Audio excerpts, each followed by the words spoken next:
دلوقتي ابيسود جديده من انسايد اوت توكس، والحقيقه ان احنا دايما بنكون حريصين في كل ابيسود ان احنا نقول الحاجات اللي حضراتكم محتاجينها.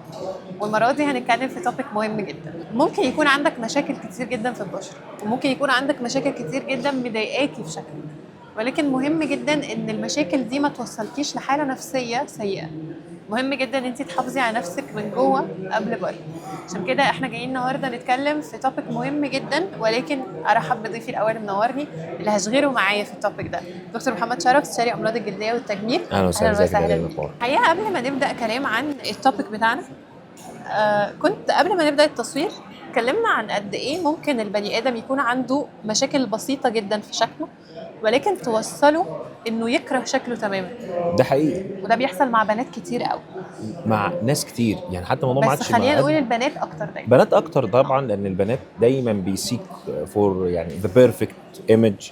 فالقصه كلها ان احنا للاسف في الفتره اللي احنا عايشين فيها دلوقتي بقينا بنتطلع دايما للبرفكشنزم، ان انا اوصل لاحلى صوره. انا عايزه بشرتي جلاس سكين او كوريان سكين.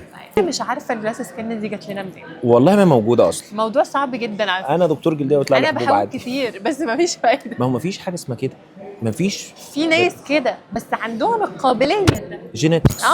يا والله يكلف الله نفسا الا وسعها. ايوه، عشان تعرفي انه المشكله مش فيكي، مشكله في حاجات تانية. الفكره كلها في الاكسبكتيشنز الغلط. انا دايما ببص، يجي لي البيشنت او تجي لي تقول لي يا دكتور انا عندي كذا كذا كذا والموضوع مضايقني 1 2 3. فدورنا كدكاتره ان احنا بنشتغل معاهم على فكره ان احنا اول حاجه لازم اعمل رياليستيك اكسبكتيشنز، توقعات معقوله. انت بشرتك فيها كذا، مشكلتها كذا، طبيعتها كذا، فبالتالي لازم تستخدمي معاها الروتين 1 2 3، تهتمي بيها بالطريقه المعينه، فبالتالي هتوصلي للنتيجه.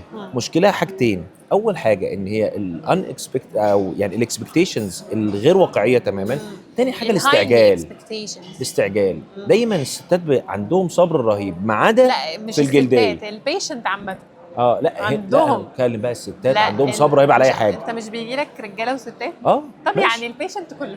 لا، الراجل ده اصلا بيبقى جاي يا دكتور انا هعمل كذا. الراجل لما بيلتزم بيلتزم. انما لو ما بيلتزمش ما بيبداش اصلا. ايوه بس ما عندهمش صبر برضه، صح؟ ما فيش حد عنده صبر دلوقتي. طيب عشان بس ما يبقاش اصل انا قصدي ان الستات عندهم صبر، بيصبروا. ايوه ماشي. فهم ليه بيجوا عندنا بقى وما يصبروش؟ ده اللي السؤال المهم، لانه بيبقوا عايزين نتيجه سريعه. ما فيش حاجه نتيجه سريعه. اصل اللي بيبوظ ما تبوظش في يوم وليله، يبقى نتيجه تراكمات، نتيجه روتين غلط، نتيجه عدم اهتمام، نتيجه 1 2 3. فبالتالي بيتاثر على مدى طويل.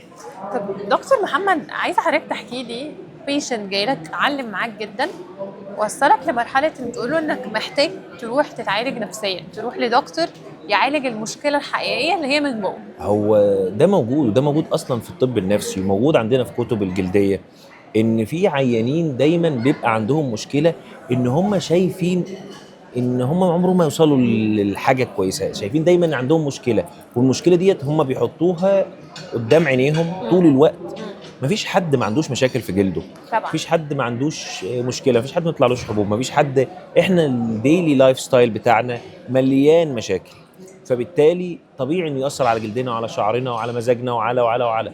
بس ما ينفعش الموضوع يتحط بالنسبه لنا ان هو العقبه الوحيده اللي في حياتي، البريوريتي الاهم. فبالتالي انا بيجي لي ناس كتير انا بيبقى صعبان عليا انها حامله هم الموضوع بصوره، او حامل هم الموضوع بصوره. انا كدكتور لا حبيبي، في ناس عندهم مشاكل اكتر بكتير في الجلد. طبعا بتفهم ان الموضوع مضايقها او مضايقه، بتفهم ان هو محتاج يتخلص منه، بس لازم عشان كده العيان بقى بيدور على حلول تانية على السوشيال ميديا، وبيقع فريسة للحلول السحرية، وازاي تقدري تحصلي على الجلاس سكين والكوريان سكين. انا بسأل انا دايما، بتيجي تقول لي انا همشي على سكين كير روتين كوري. انت عمرك شفت حد كوري؟ انا شفت هم قاعدين يعني. طب ما عندنا في المسلسلات برضو بيبانوا من غير ولا غلط. لا في فرق كده بقى، نختلف. لا انا مش متابع كوري قوي. ايوه شفت بقى كده نختلف. لا كده في ازمه. هم فعلا ممكن هم طبيعه اكلهم غير، ونظام حياتهم غير، وجيناتهم غير. مظبوط. فما ينفعش احنا نيجي من الشرق الاوسط نروح لاسيا علشان نوصل المواضيع لكده. هي دي بقى الفكره اللي غلط. ولكن هرجع لسؤالي، ايه الحاله اللي جات لك في العياده وحسيت او علمت معاك انه معقوله الدرجات دي الحاله دي واصله للمرحله دي وقلت لها تتوجه لطبيب نفسي؟ ولا ده انا جبت لها دكتور النفسي في العياده. يعني انا كان عندي حاله جايه تحقن، فدايما انا بسال سؤال، العيان بيجي يسالك يا دكتور انا عايز اعمل كذا، فبقول له مضايقك ليه؟ فيلر، عايز تحقن فيلرز وبوتوكس والقصه دي. فطبعا بنبدا معاها المرحله الاولانيه، فلقيتها بعد 3 شهور جايه لي وعايزه تحقن تاني. 3 شهور 3 شهور. فانا قلت لها لا، يعني برضو انا مش سوبر ماركت، يعني انا كدكتور المفروض انا اوقفك لو انت تطلبي حاجه مش صح، وان احنا نوفر فيل ونبان ان ناتشرال. ف ما سمعتش الكلام. ولما انا قلت لها لا مش هينفع نحقن، ولو حقنا هيبان شكلنا مش طبيعي والقصه دي كلها، وانا شايف ان الدنيا لطيفه، طب الفيدباك اللي حواليك عامل ازاي؟ لا ده الناس شايفين الدنيا لطيفه، وانا بقيت الناس شايفين انا حلوه، بس انا اللي مش شايفه. فهنا بقى في قصه، انا مش شايفه نفسي كويسه، انا مش شايفه انا شايفه نفسي عندي مشكله على طول.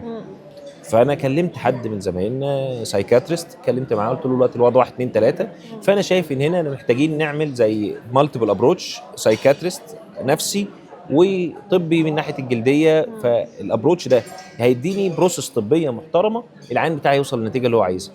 وفعلا هو قعد معاها فتره، كلام من 3 ل 4 شهور، وبدات الدنيا تتحسن. وما جات لي تاني بقى في ميعاد الريتاتش بتاعها او ميعاد ما كانتش عايزه تزود، لا بقت مبسوطه. طب الحمد لله. هي الفكره ان انا شايفه ان انا ده طبيعي. انا مش كل مشكله يعني صغيره وصلت لساتيسفايد بوينت خلاص. طبعا الحمد طبعا لله. وفي حالات بتطول عن كده بكتير. يعني دي كان دنيتها كويسه والدنيا لطيفه، لا في حالات بتطول، في حالات ما بتخرجش من البيت. فهنا ساعتها ده مش دوري كديرماتولوجيست لوحدي، مهما عملت لها اجراءات تحسن الحاله، مهما عملت هي ما بتخرجش. في ناس سابت شغلها بسبب ان حصل لها شويه احمرار مستمر، حاجه اسمها الورديه. ده في ناس عايشه بيه وبتمارس حياتها بصوره طبيعيه، في ناس سابت شغلها وقعدت في البيت. هنا كان لازم يبقى في سايكاتريست يتدخل. ويعني حتى بعد الحالات دي انا بدات اوفر سايكاتريست عندي اون ديماند لما انا احتاجه للحالات. دي حاجه حلوه جدا ان العياده يبقى فيها طبيب نفسي، خصوصا الجلديه لانها مرتبطه بشكل كبير جدا بالنفسيه. ده حقيقي والله. الموضوع فعلا لما العيانه تبقى متقبله او العيان يبقى متقبل ان انا طبيعي يبقى عندي مشكله. انا اوقات بقول لهم يا جماعه ما انا طالع لي حبايه اهو، ايوه فعادي وعايش حياتي وباجي اشتغل وبقنع العيان ان هو بتاع، وطبيعي ان يظهر فيه مشاكل ونبدا نوفركم المشاكل دي ونعديها. انما لو فضلنا واقفين عند المشكله احنا مش هنكمل حياتنا. صح، ده حقيقي فعلا. يعني مهم جدا ان احنا زي ما بناخد بالنا من شكلنا الخارجي ونحاول نبقى اجمل ناس في الدنيا، مهم كمان ان احنا نحافظ على نفسنا من جوه، لانه اعتقد لو حلينا من جوه مش هيبان على وشنا الاثار دي كلها. ده حقيقي. حتى ولو بان مفيش حد بدون عيوب، مفيش حد بشرته بيرفكت 100%. كل اللي يعني اللي بنشوفهم بقى حتى الكوريين بني ادمين، هم جلدهم في كواليتي لطيف وبتاع وهم مهتمين. احنا ما بنقولش ما تهتموش، بس اهتمي بالمظبوط. اسمعي كلام الدكتور. يا جماعه انا بقينا في 2025 ولسه بنقول للناس اسمعوا كلام الدكتور، ما تسمعوش كلام حد مش متخصص. صح، ده حقيقي وعمرها ما هتتغير. عارف ليه؟ ليه؟ عشان احنا الشعب المصري. والله احنا جمال جدا، بس هي الفكره كلها ان انا عايز اللي يقول لي تمام. يا دكتور ما تبوظش الشعب. انا لسه اروح اقعد على الدكتور ويقول لي واعملي وسوي؟ لا صاحبتي مشت على الروتين ده. انا ابن خالتي مشى على الروتين ده وجاب معاه نتيجه، فالموضوع ده صعب جدا. انا بشكرك جدا يا دكتور محمد، وانا انبسطت جدا بالكلام معاك، واتمنى ان شاء الله نتقابل مره ثانيه ونكون جاوبنا على اسئله مهمه بالنسبه للمشاهدين بتوعنا. ان شاء الله. شكرا ليك قوي. شكرا ليكي، وكان كلام لطيف جدا.